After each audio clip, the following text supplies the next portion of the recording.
السلام علیکم ورحمۃ اللہ وبرکاتہ۔ اعوذ باللہ من الشیطان الرجیم، بسم اللہ الرحمن الرحیم۔ وقال الملأ من قومه الذين كفروا وكذبوا بلقاء الآخرة وأترفناهم في الحياة الدنيا ما هذا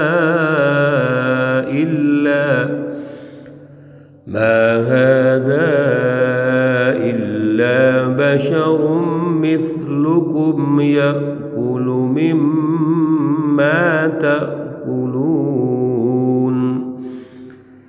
مما تأكلون منه ويشرب مما تشربون۔ صدق اللہ العلی العظیم۔ اللہم صل علی سیدنا ومولانا محمد النبی الأمی وعلى آلہ واصحابہ وبارک وسلم علیہ۔ معزز سامعین و سامعات، سورۃ المؤمنون ہے، پارہ نمبر 18 ہے، آیات مقدسہ نمبر 33 اور 34 ہے۔ اللہ رب العزت ان آیات کا فہم، شعور اور اعلیٰ نظریہ عطا فرمائیں اور عمل کی توفیق اور صلاحیت عطا فرمائیں۔ گزشتہ رکوع جب شروع ہوا تھا تو حضرت نوح علیہ السلام کے حوالے سے اللہ رب العزت نے ہمیں رہنمائی ارشاد فرمائی تھی کہ اللہ نے آپ کو اپنی قوم کی طرف بھیجا، اور قوم نے جو دعوت توحید کا انکار کیا، نوح علیہ السلام کا مذاق اڑایا، تضحیک اور توہین کی، اس کی تفصیلات آپ پڑھ چکے ہیں، سن چکے ہیں۔ اور پھر نوح علیہ السلام کو اللہ نے کشتی تیار کرنے کا حکم دیا۔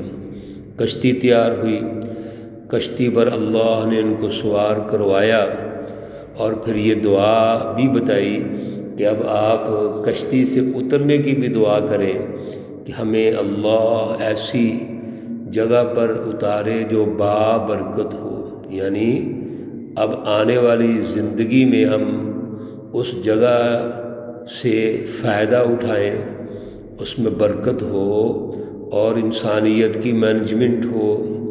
اللہ رب العزت نے ارشاد فرما دیا تھا کہ نوح علیہ السلام کے بعد ہم نے پھر ایک اور قوم بھیج دی۔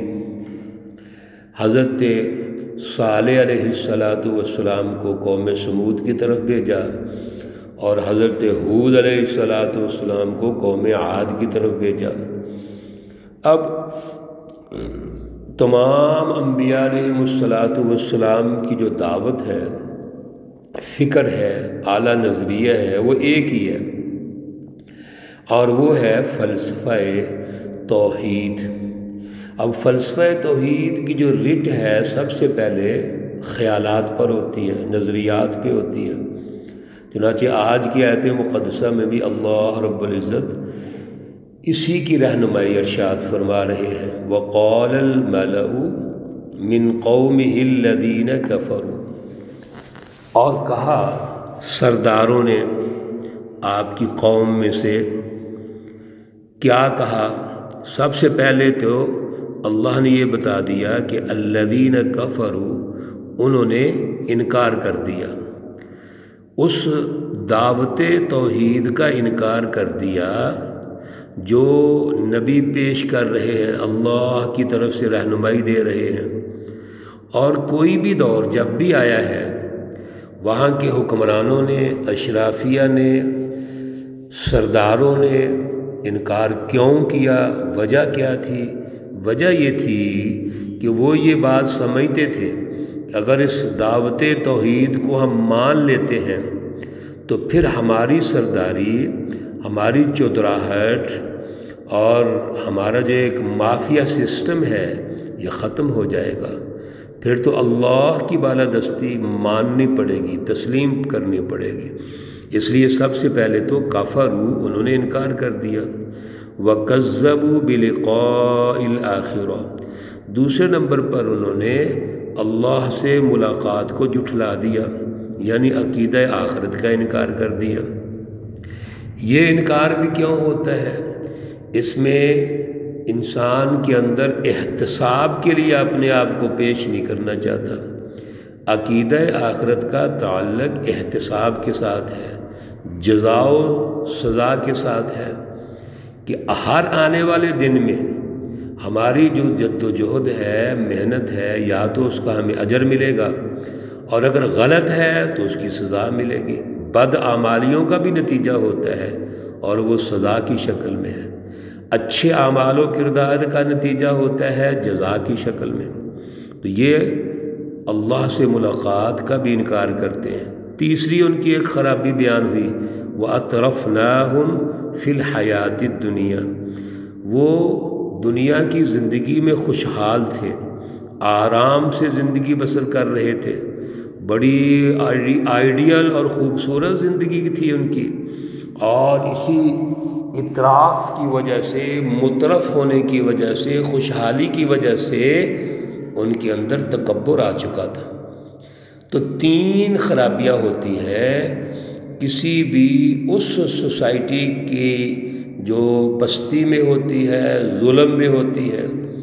ایک تو ان کا عقیدہ درست نہیں ہوتا، ان کا نظریہ درست نہیں ہوتا، اور وہ اللہ کی دعوت کو تسلیم نہیں کرتے، کیوں؟ اس کی زد میں خود آتے ہیں۔ دوسرا، اللہ سے ملاقات کو جھٹلاتے ہیں۔ تیسرا، معاشی طور پر انہوں نے ایک ایسا سسٹم بنایا ہوتا ہے کہ پورے معیشت کو کنٹرول کیا ہوتا ہے، خود خوشحالی کی زندگی بسر کرتے ہیں، عیاشی کی زندگی بسر کرتے ہیں، اور عوام اپنے بنیادی حقوق سے محروم ہوتی ہے۔ یہ تینوں خرابیاں اس قوم میں بھی موجود ہیں، اور یہ ہر اس قوم میں ہے جس میں ظلم ہے، جس میں پستی ہے، جس میں فرسودہ سسٹم ہوتا ہے، جس میں انسانی حقوق سلب ہوتے ہیں۔ اب آگے مکالمہ ہے، ان کی گفتگو ہے جو سمجھنے والی ہے۔ میں گزارش کرتا رہتا ہوں کہ ان کی گفتگو وہ تاریخی طور پہ اللہ ہمیں سمجھا رہے ہیں، یہ ایک سچی تاریخ ہے، لیکن آج کے دور میں بھی ہم نے رہنمائی لینی ہے، قیامت تک رہنمائی ہے۔ سنیے کیا کہتے ہیں وہ، اور یہ جملے پہلے بھی حضرت نوح علیہ السلام کے حوالے سے بھی ہم سن چکے ہیں۔ کہتے ہیں، ما ھذا الا بشر مثلکم، یہ کیا ہے انسان؟ کچھ بھی نہیں، آپ کی طرح کا ایک انسان ہے۔ یعنی سب سے پہلے تو انہوں نے اس منصب سے ہی نبی کو گرا دیا کہ یہ آپ کی طرح کا ایک انسان ہے۔ یہ کیا ہے؟ جس کا مطلب کیا ہے کہ ہماری طرح کا انسان ہے تو ضرورت اس بات کی ہے، ہم اس بات کو تسلیم نہ کریں۔ نمبر 2، یأکل مما تأکلون، اسی طرح کھاتا ہے جس طرح تم کھاتے ہو، وَيَشْرَبُ مِمَّا تَشْرَبُونَ، اور وہ بھی پیتا ہے اسی طرح جس طرح تم پیتے ہو۔ عام انسان ہے، اس کا کھانا پینا ہماری طرح ہے۔